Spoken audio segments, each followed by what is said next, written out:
Es lo que hay. Es lo que hay. Es lo que hay. Es lo que hay. Es lo que hay.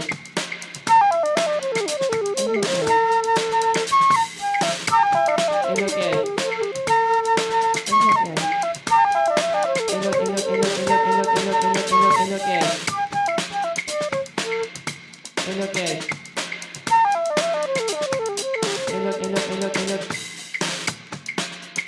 Es lo que hay.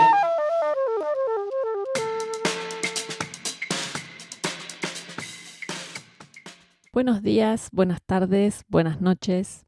Estamos aquí en Es lo que hay, programa número 13. Hoy tenemos un programa muy especial. Vamos a estar con Chema en una primera parte hablando sobre cuerpos vulnerables.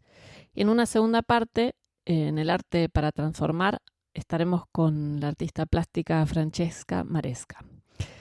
Todo el programa en realidad va a hablar de la transformación que puede generar el arte. Entonces, en esta primera parte que tenemos a Chema, me parece muy valioso, muy interesante su relato.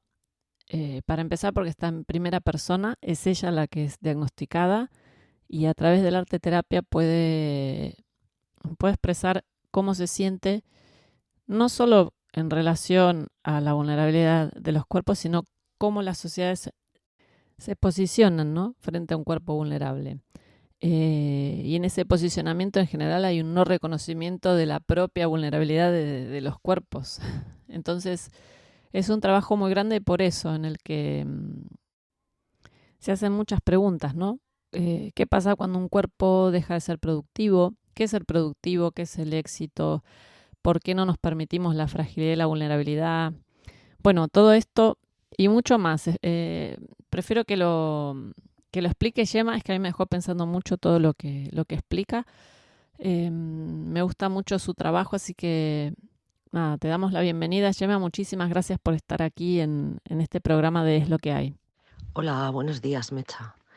Muchas gracias por invitarme a compartir este ratito contigo y con quienes nos escuchen, y gracias por el interés por mi trabajo en relación al cuerpo vulnerable. Contanos un poco cómo diste con el arte terapia, en qué situación estabas, ponernos un poco en contexto. Sí, Mecha, os pongo en contexto. Yo he sido diagnosticada 3 veces de un cáncer hematológico, un linfoma, que es un cáncer de las células linfoides de la sangre. A raíz del último diagnóstico en 2022 y por las circunstancias de ese momento, entro en contacto con la arteterapia. A mí me tratan en el Hospital Sant Pau en Barcelona. Y bueno, un diagnóstico de este tipo hace que pases muchísimas horas en el hospital. Ya no solo con las visitas médicas, recibiendo tratamiento o haciéndote pruebas, sino esperando entre una cosa y otra. A veces te esperas 3, 4 o 5 horas entre una cosa y otra. Antes del COVID, pues yo el segundo tratamiento lo recibí en 2018.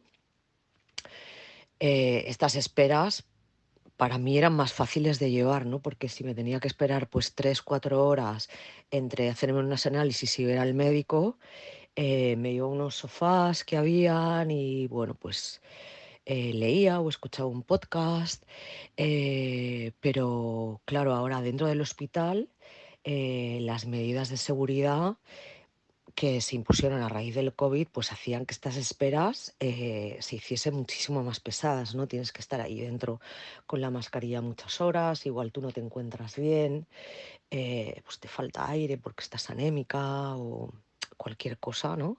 Después también te imponen distancias de seguridad, por lo tanto muchos sitios se han bueno, de alguna manera se han eliminado para poder mantener estas distancias de seguridad, y es más difícil pues encontrar un sitio cómodo.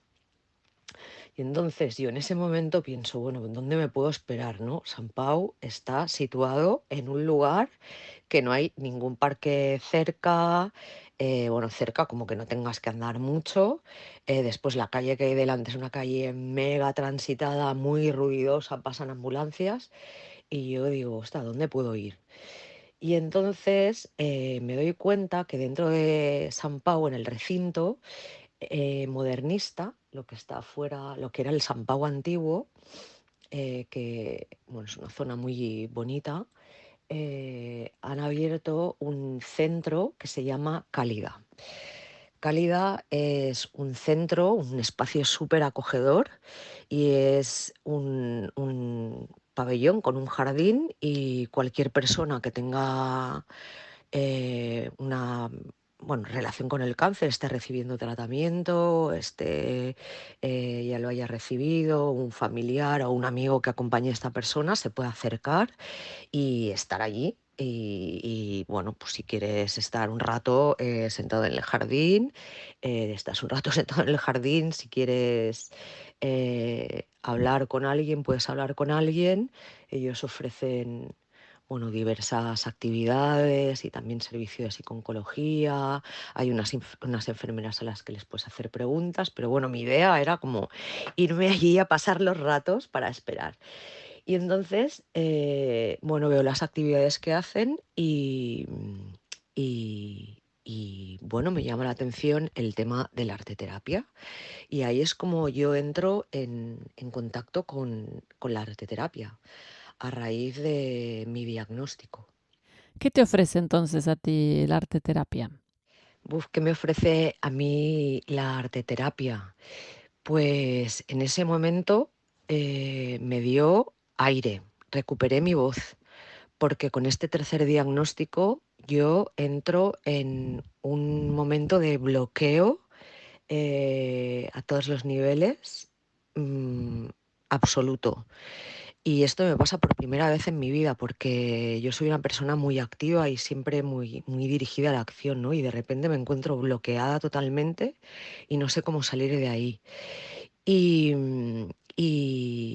estaba esto, que no podía ni casi hablar de lo que me estaba pasando, pasaba muchas horas en casa, lo que hacía lo hacía todo muy por automatismo y que este bloqueo también me lleva a dejar de hacer, de practicar pues muchas actividades con las que yo disfruto mucho, como la fotografía y que en momentos así a mí me pueden ayudar un montón, ¿no?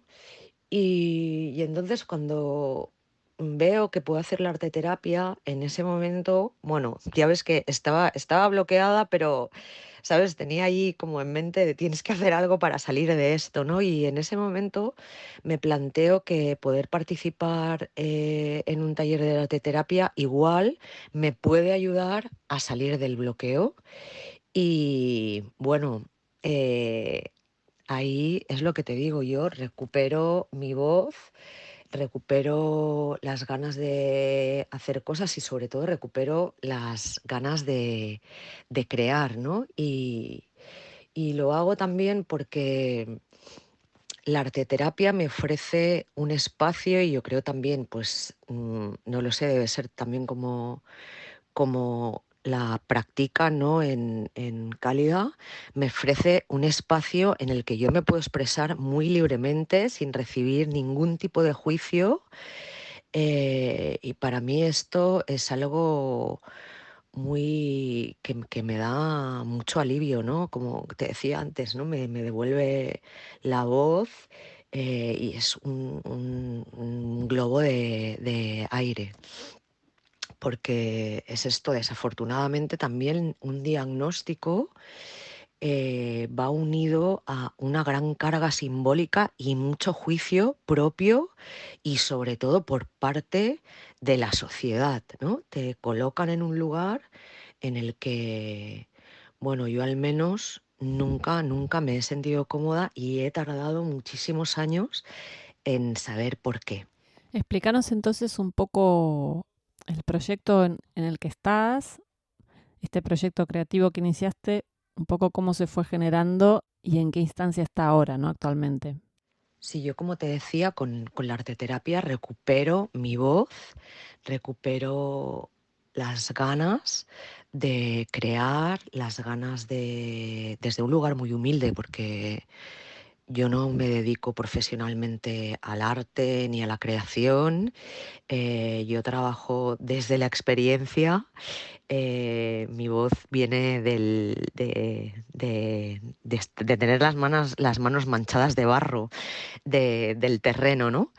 Y, Y con la arteterapia es esto, un recupero las ganas es esto, de desde un lugar muy humilde, ir hilando un diálogo conmigo misma y con los demás.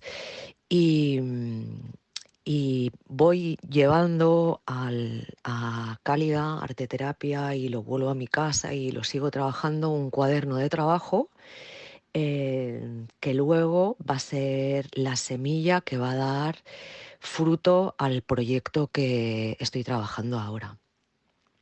En ese momento se produce la coincidencia de que Espacio Véntalo, que es un espacio de creación, de residencias artísticas, de reflexión sobre la creación artística, que yo conocía ya hacía tiempo porque había hecho con Yaiza y con Diambra, que son las personas que llevan Espacio Véndalo, había hecho unos talleres de autorretrato, pues proponen un taller 100% online para reflexionar sobre el concepto de periferia y fealdad. A mí en ese momento me cuadra totalmente porque yo he recuperado las ganas de hacer algo creativo y además el concepto me fascina porque yo llevo ya años reflexionando sobre el lugar al que me desplazan los diagnósticos, que para mí, después de esto de llevar de mucha lectura y de hablarlo con otras personas, escuchar a otras personas y tener una reflexión interna, pues considero que el lugar al que me desplaza cada vez el diagnóstico no es otro que el margen, ¿no? La periferia. Y no hay duda también que la fealdad, ¿no? La enfermedad va siempre ligada al concepto de fealdad, de sufrimiento, de dolor, de muerte. eh, no, situaciones todas ellas que en esta sociedad que se sostiene mucho con la producción y el consumo frenéticos y que identifica muy directamente el bienestar con el hedonismo y el placer, pues bueno, rechaza de forma frontal, ¿no? Y entonces yo me pongo a trabajar con parte de lo que yo ya había creado en mi proyecto, me pongo a trabajar con Espacio Véntalo en la reflexión, ¿no? De el diálogo que se puede establecer entre mi situación, lo que yo creo y el concepto de periferia y fealdad. Y a partir de ahí nace el proyecto que tengo ahora entre manos y que, vamos, me está dando muchísimas alegrías porque está siendo muy, muy bien acogido. ¿Y cuál es el objetivo de tu proyecto? ¿Qué es lo que querés mostrar? Yo desde este proyecto lo que me propongo es encontrar espacios para expresar, explorar y construir colectivamente discursos sobre nuestra corporalidad. No hay duda, esto también yo creo que es indiscutible, que somos seres vulnerables y convivimos todos en una sociedad capitalista en la que los cuerpos no productivos se infantilizan, se invisibilizan y se silencian. A mí esto me ha hecho sufrir muchísimo.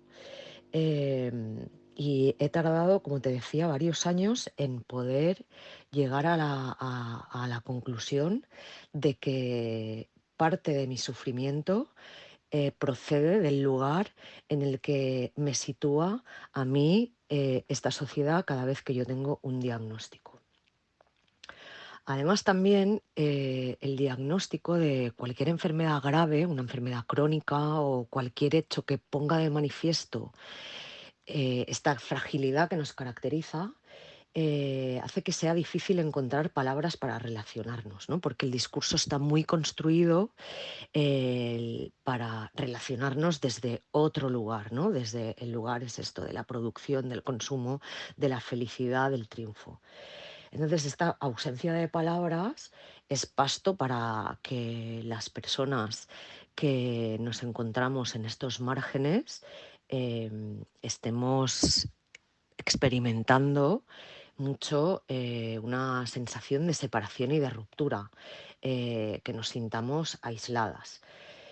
El otro día, por ejemplo, escuchaba a una persona diagnosticada que tiene mucha visibilidad en redes, decía que el cáncer es una enfermedad solitaria.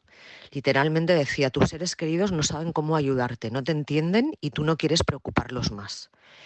Bueno, yo a esta soledad le doy otra lectura, que es la que ya te estaba dando antes de citarla, ¿no? Yo creo que esta soledad es fruto de una situación estructural, de ese lugar al que un cuerpo no productivo se ve desplazado y del silenciamiento que sufre su voz. De alguna manera, un diagnóstico, además de apartarte, te silencia. Y creo que silencia también a todas las personas que están a tu alrededor. Si no utilizan, ¿no?, el discurso que está institucionalizado, que se acepta en los medios, ¿no?, que es el de lucha, el de triunfo, ¿no?, el de tú puedes. Y creo que es esto, que estamos todas atrapadas en la misma tela de araña. Entonces yo con el proyecto lo que pretendo es encontrar un lugar para reflexionar juntas sobre esta cuestión. Eh, Crear un espacio de diálogo. Entonces, ¿qué es lo que he creado? Eh, Desde de un trabajo que hice en este cuaderno primero, que empecé en arte terapia, y una idea que surgió allí, ¿no?, que luego he ido desarrollando en Espacio Véntalo, salen dos telas muy grandes de 1,50 por 1,90, tiene el tamaño de cada una de una cama. Y en una de las telas hay pintada una K gigante de la que brotan diferentes frases, palabras. Yo con la K me refiero al capitalismo, ¿no? Para que reflexionemos desde este lugar, ¿no? ¿Cuál es el diálogo que podemos establecer? Y realizo otra tela que tiene una V gigante que se refiere a vulnerabilidad, de la que brotan también otros términos. Em, y yo invito a la gente que se acerca a esta instalación a intervenir las telas, a poder escribir también, decir lo que les sugiere, lo que sienten y ir hilando y tejiendo juntas un diálogo. Bueno, yo lo que sí que quiero también poner ahora de manifiesto, que te hablo del proyecto, porque ahora el proyecto ha seguido, bueno, se sigue desarrollando, y yo lo he ido desarrollando también con bueno, las dos ya veces que ha sido expuesto y con los espacios en los que ha sido expuesto. Como en mi trabajo están muy presentes las lecturas de autoras que a mí me han permitido también saber, ¿no?, conocer en qué lugar me está colocando el diagnóstico, ¿no? Autoras como bueno, María Mercè Marçal, Marta Sanz, Sara Torres, Remedios Zafra, Gloria Anzaldúa, Anne Boyer, Chantal Mayar, Audre Lorde, Susan Sontag, Annie Ernaux, Virginia Woolf, Johanna Hetba, no sé, muchas autoras que he ido leyendo y me han dado luz, ¿no?, han puesto foco sobre el lugar ah, en el que yo siento que me desplaza el diagnóstico. Pues en el proyecto también están presentes estos textos que dialogan a la vez con, bueno, con mis palabras, con las palabras, con las reflexiones de los que intervienen en la obra. Y bueno, pues lo que espero es que esto vaya creciendo, que podamos tejer entre todas un nuevo diálogo que que se emancipe también de alguna manera, ¿no? Y que se aparte del discurso médico, institucional y mediático, y ya huir de una vez de los relatos belicistas de autosuperación que imponen una positividad, ¿no? La resiliencia, todos estos términos, de forma permanente, y que invisibilizan el lugar y, bueno, la situación social, económica, vital, a la que está expuesta un cuerpo vulnerable. Eso es lo que yo me propongo. Me encanta todo lo que explicás porque excede muchísimo al arte y la creatividad. En realidad no es que lo excede, sino que está tomando el lugar, ocupando el lugar que es, ¿no? Como una herramienta para canalizar todo lo que es la inconformidad, ¿no? De golpe tenerte que ver en un lugar en el que no quieres estar y por otro lado decir, bueno, ¿y por qué este lugar en el que estoy tiene toda esta lectura, ¿no? A nivel social, lo que dices es una cuestión social, económica, política, un poco lo atraviesa todo y me encanta que toda esta disconformidad la estés señalando, estés exponiendo todo este planteo que es muy, muy importante que todos reflexionemos. ¿Querés leer algún fragmento o algún texto de estas autoras que estabas explicando? Si te puedo leer un fragmento de un artículo de Virginia Woolf, cuyo título es Estar enfermo, y el fragmento dice: por último, para dificultar la descripción de la enfermedad en la literatura está la pobreza del lenguaje.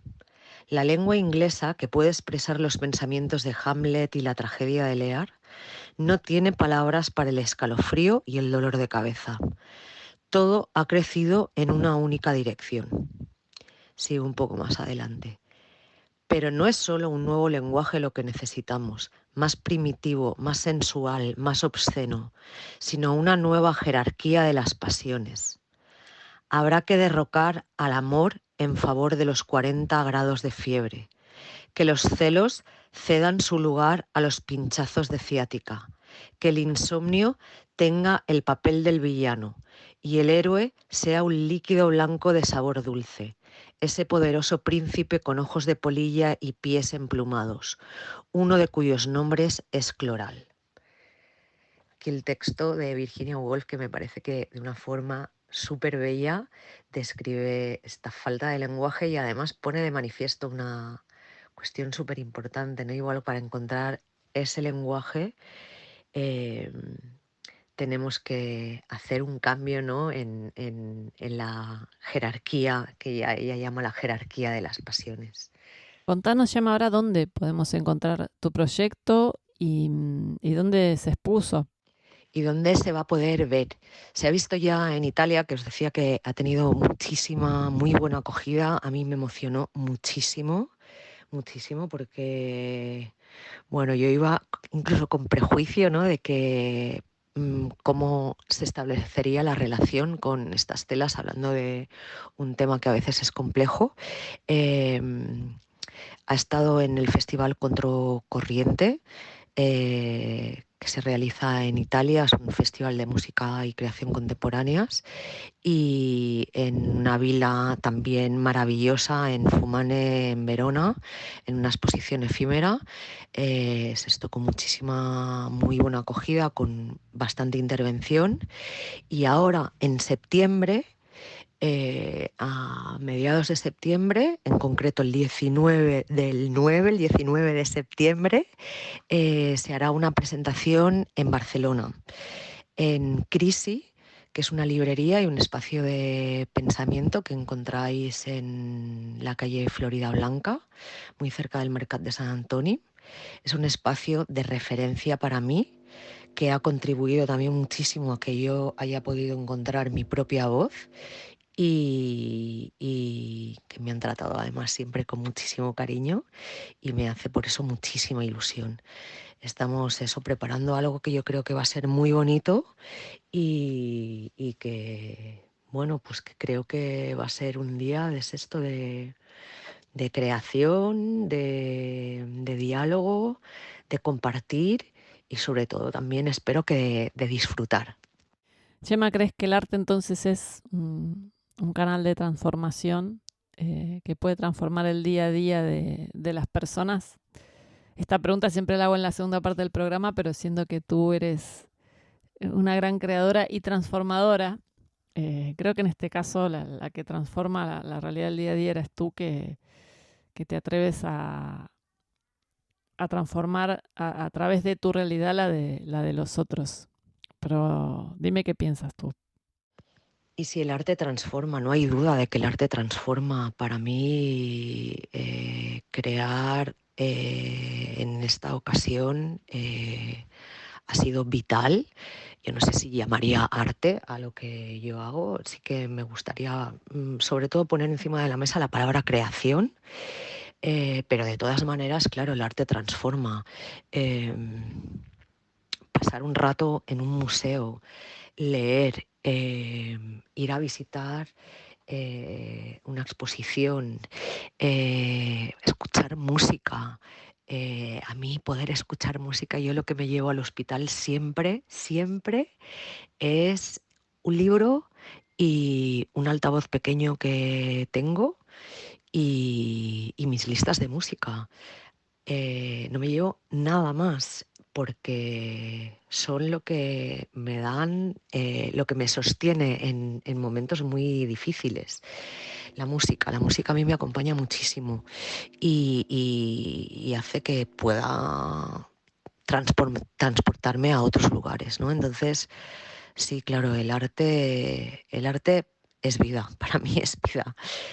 No podría vivir sin poder estar en contacto con las creaciones de otras personas, sí, sí, sí. Bueno, Chema, muchísimas gracias por tomarte este tiempo para responder las preguntas, para contarnos de tu proyecto y bueno, valoro mucho porque está, lo que decía al principio, contado desde primera persona. Es un proyecto que atraviesa y sobrepasa muchísimo al arte, ¿no? Pero bueno, tener aquí la creatividad como canal y eres tú misma la que está transformando tu realidad y la de todos. Así que gracias por tu trabajo, gracias por estar aquí en el programa.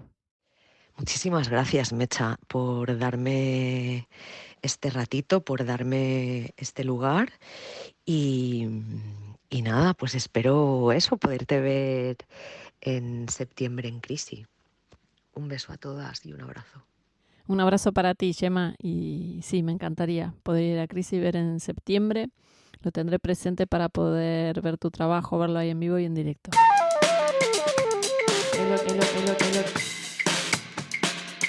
Es lo que hay.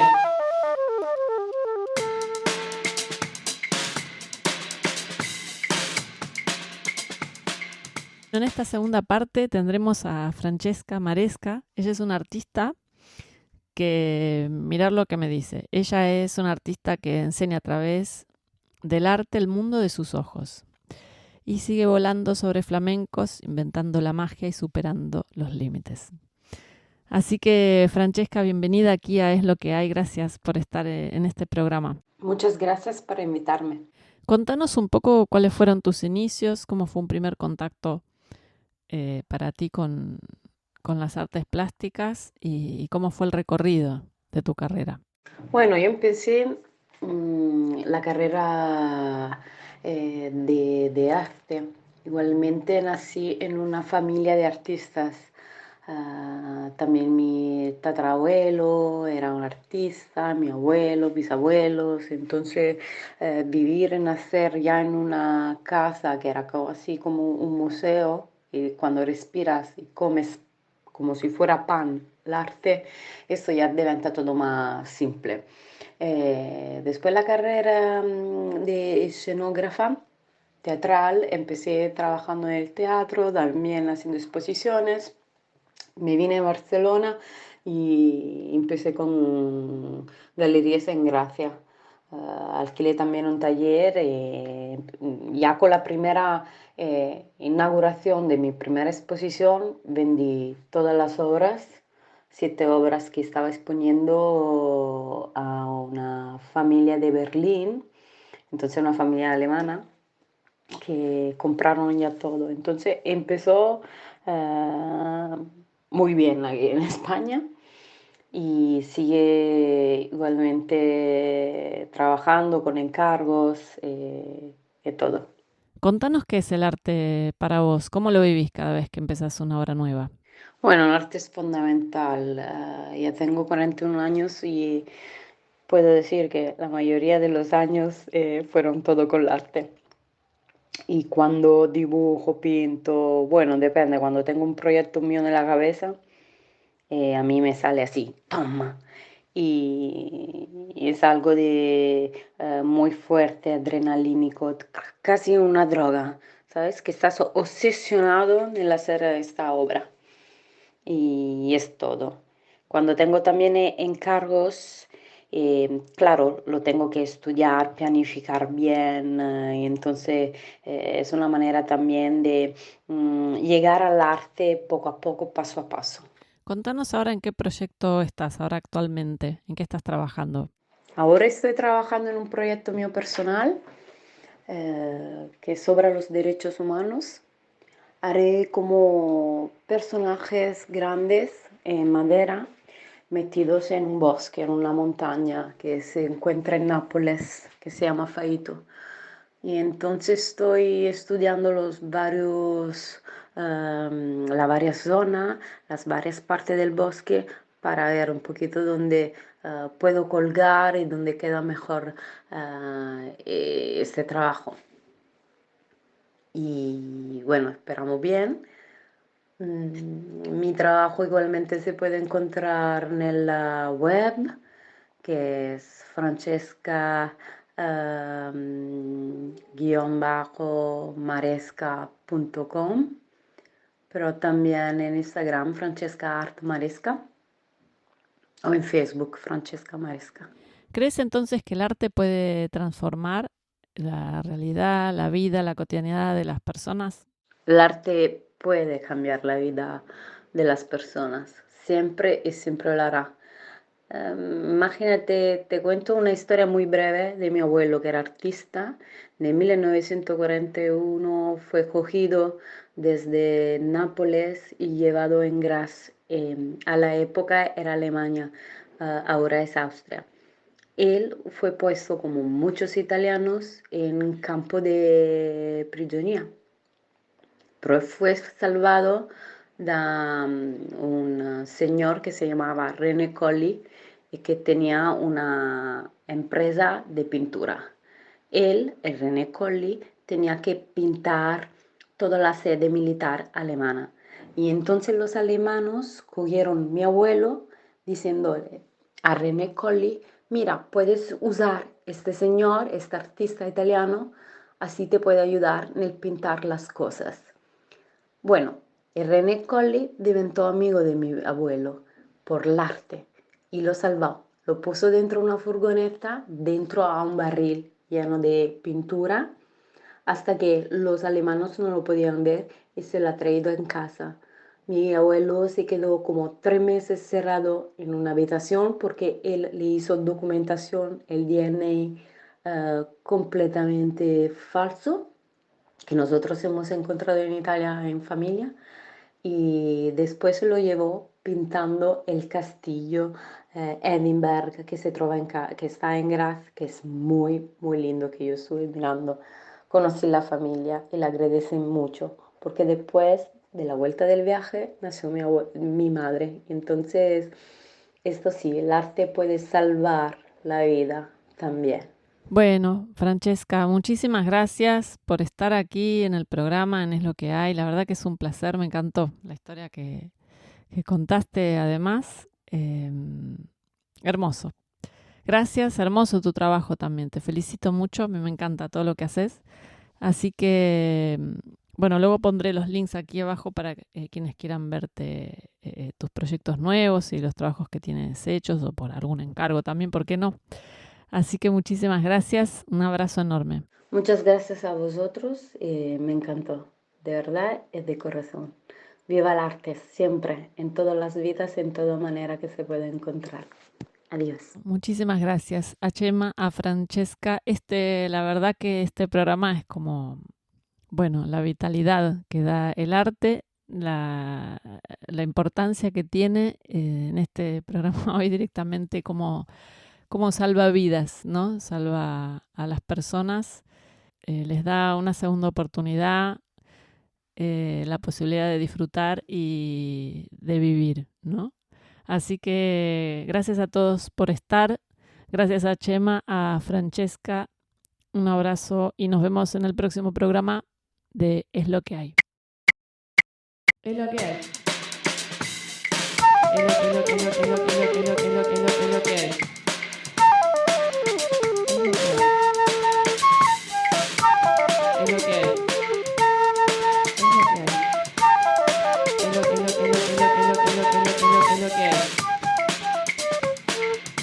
Es lo que hay.